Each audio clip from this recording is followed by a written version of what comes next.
Eux, ils marchent par la foi et non par la vue.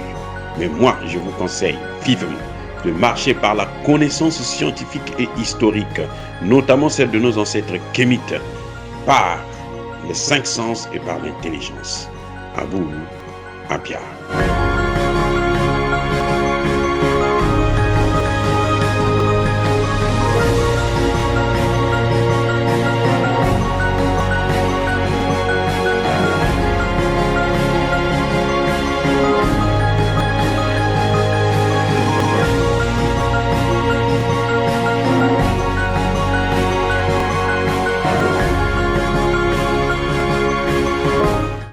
Otep à tous, bienvenue sur la chaîne des panafricanistes par essence, par conviction et par excellence. Celle des citoyens kémites par nécessité et obligation de combat. Nous sommes une chaîne qui n'est guidée que par nos ancêtres et rien que par les ancêtres qui appartiennent à l'égrégore du monde noir. Par conséquent, nous ne croyons en aucun Dieu venu de l'étranger. Toutefois, cette vidéo n'est aucunement destinée à inciter à la haine ou à la violence, car nous menons un combat qui est d'abord et avant tout spirituel, intellectuel et démocratique. Ensuite, il est politique, géopolitique et géostratégique, contre l'impérialisme, le colonialisme, le néocolonialisme et l'endocolona, qui sont tous qualifiés de crimes contre l'humanité. Nous menons ce combat sur la base du principe fondamental que nous avons hérité de nos ancêtres kémites, qui est celui de la Mahat, c'est-à-dire solidarité, vérité et justice. Vous êtes donc en droit de connaître la vérité et nous avons l'obligation de vous dire la vérité, rien que la vérité, afin que justice soit rendue au continent africain. Et ça, c'est notre modeste contribution dans cette noble lutte en faveur de la souveraineté, la dignité, la solidarité et l'unité africaine. C'est exactement ça que nous appelons le panafricanisme. Bien-aimés frères et sœurs, il y a une histoire qui fait un grand bruit ici, aux États-Unis. Le secrétaire d'État à la Défense, Lord Austin, en d'autres termes, le ministre de la Défense, est tombé malade, hospitalisé, pendant 3 jours.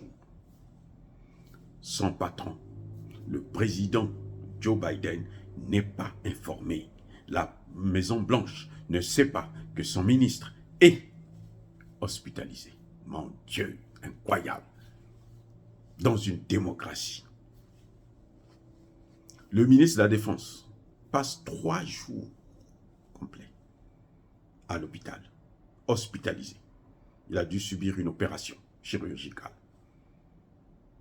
Et son président n'est pas au courant. Un pays qui compte 830 bases militaires américaines à l'étranger, qui sont sous la responsabilité de ce type. S'il y a une urgence et qu'on a besoin de lui parler, on ne sait pas qui peut intervenir. Ici, aux États-Unis, on parle de transparence. Il y a eu manque de transparence. C'est ce qu'on soulève. On a même ouvert une enquête sur ça. Lui-même, il dit que c'était une erreur. Son cabinet, c'est une erreur, donc il devrait corriger ça pour que la prochaine fois, ça ne puisse plus arriver.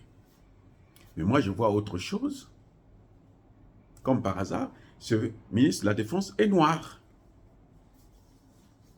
Est-ce que les gens ne se sont pas dit, bon, comme il est noir, tant pis, il peut mourir, on s'en fiche éperdument. Ou bien, c'est vraiment ce qu'ils sont en train de dire, le manque de transparence. Bonne question. Yaba, colère, veyamalem. Écoutez, regardez. Le ministre de la Défense se lève, il va à l'hôpital, il a des gardiens, il a un service de communication, il a tout autour de lui. Personne n'ose informer son patron. Est-ce qu'on avait informé son patron et puis il s'en foutait de ça? Je n'en sais rien. Mais pour moi, je trouve que ça doit être encore un racisme poussé à l'extrême, mais alors très intelligent.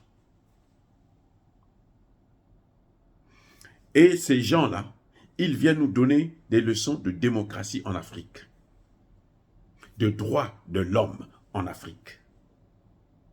Chez eux-mêmes, là, ils ne respectent pas les droits de l'homme. Eh oui, comment vous pouvez venir nous expliquer des choses comme ça?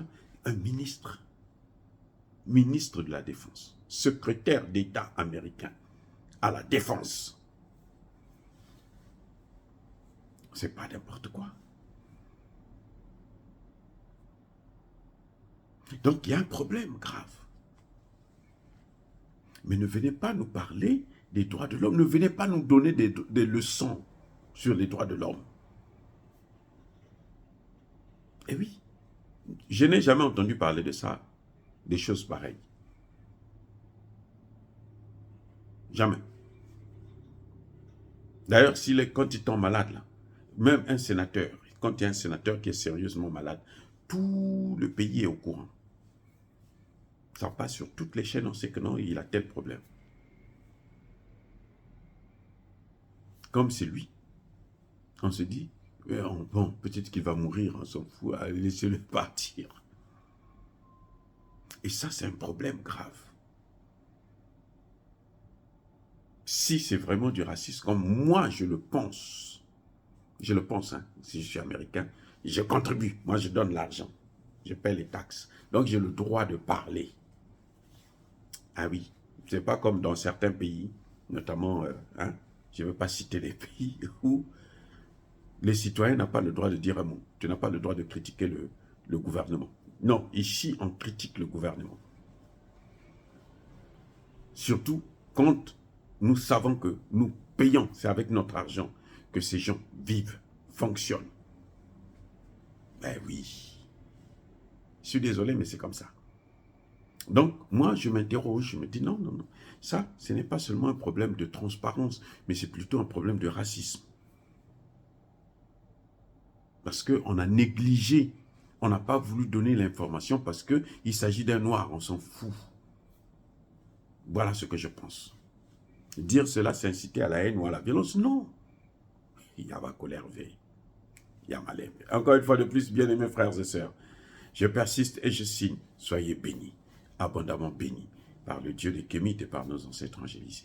Mais que tous ceux qui persécutent le continent africain le pillent et le déstabilisent, qu'ils soient noirs, blancs, chinois, arabes, indiens, juifs, ou qui qu'ils soient punis, maudits, foudroyés, neutralisés, écrasés, effacés par le Dieu des Kémites et par nos ancêtres angélisés.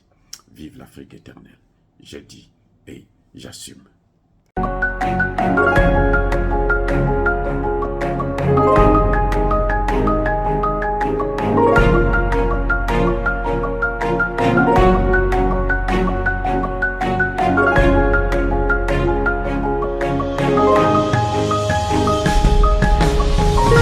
Bien-aimés frères et sœurs, vous connaîtrez la vérité et la vérité vous affranchira. Ça, c'est pas moi qui le dis, c'est la Bible qui le dit.